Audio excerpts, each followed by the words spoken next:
نیت پر شک کرنا، حملہ کرنا جائز نہیں۔ ہمیں کیا معلوم؟ یہ دلوں کا حال ہے، اور دلوں کا حال اللہ جانتا ہے۔ علیم بذات الصدور اللہ تعالیٰ ہے۔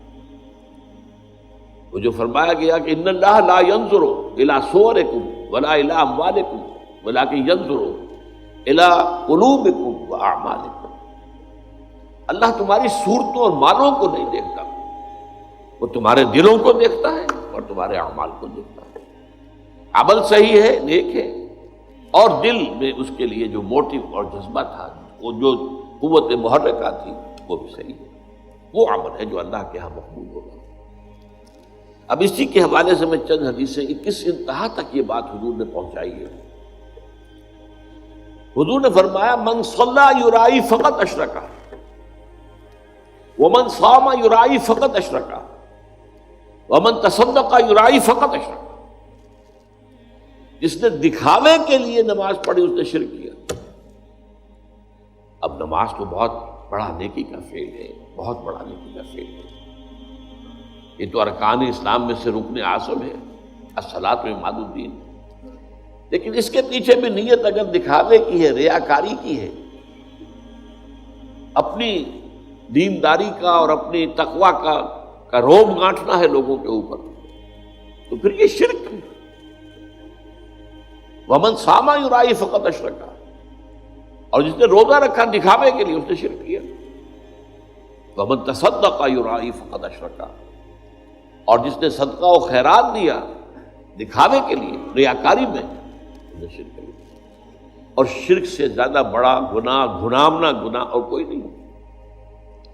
2 مرتبہ سورہ نساء میں یہ آیت آئی ہے، ان اللہ لا یغفر ان یشرک بہ ویغفر ما دون ذلک لمن یشاء، اللہ تعالیٰ اسے ہرگز نہیں بخشے گا کہ اس کے ساتھ شرک کیا جائے، ہاں اس سے کم تر جس کو چاہے گا معاف فرما دے۔ ایک اور حدیث میں اس سے بھی زیادہ باریک بات کہی گئی۔ شرک خفی یہ ہے کہ اگر کوئی شخص نماز پڑھ رہا ہو اور اسے یہ محسوس ہو کہ کوئی اسے دیکھ رہا ہے تو وہ سجدہ لمبا کر دے، یہ شرک خفی ہے۔ ایک شرک جلی ہوتا ہے جو نظر آ رہا ہے شرک ہو رہا ہے، بت کو سجدہ کیا جا رہا ہے، قبر کو سجدہ کیا جا رہا ہے، شرک جلی۔ ایک شرک خفی ہے، چھپا ہوا شرک اندر دل میں، کہ آپ نماز پڑھ رہے ہیں، آپ نے دیکھا کچھ لوگ دیکھ رہے ہیں مجھے، تو آپ لمبا سجدہ کر دیے۔ اس کا آپ تجزیہ کر سکتے ہیں، سمپل میتھمیٹکس ہے۔ اگر وہ پہلے 5 سیکنڈ کا سجدہ کر رہا تھا اور اب اس نے 10 سیکنڈ کا سجدہ کیا ہے، تو یہ 5 اضافی کس کے لیے کیے؟ 5 تو ہو گئے اللہ کے لیے، پہلے وہ کر رہا تھا، لیکن یہ 5 جو اضافی منٹ لگے ہیں یہ کس کے لیے؟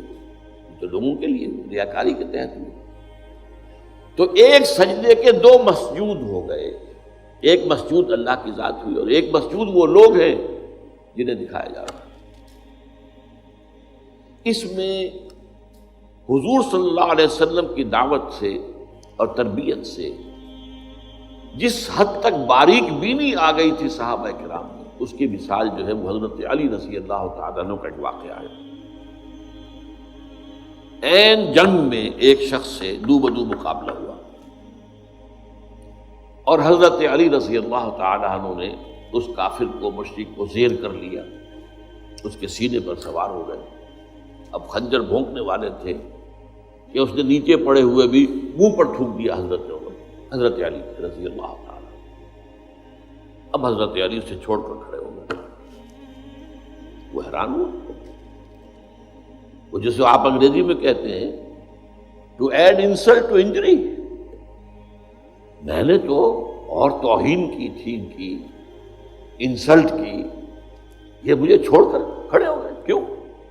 پوچھا اس نے۔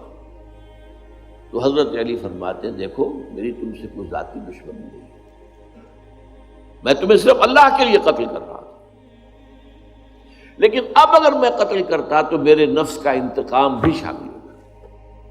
تم نے میری توہین کی تو میں گویا کہ اپنے نفس کے انتقام میں اس کا بدلہ لینے کے لیے بھی ایک نیت کے اندر میرے یہ ذاتی بات بھی شامل ہو جاتی، اس لیے میں نے تمہیں چھوڑا۔ اس میں ذرا غور کیجئے، جنگ کا معاملہ ہو، اور وہ تو انتہائی جذبات کی گرمی کا وقت ہے۔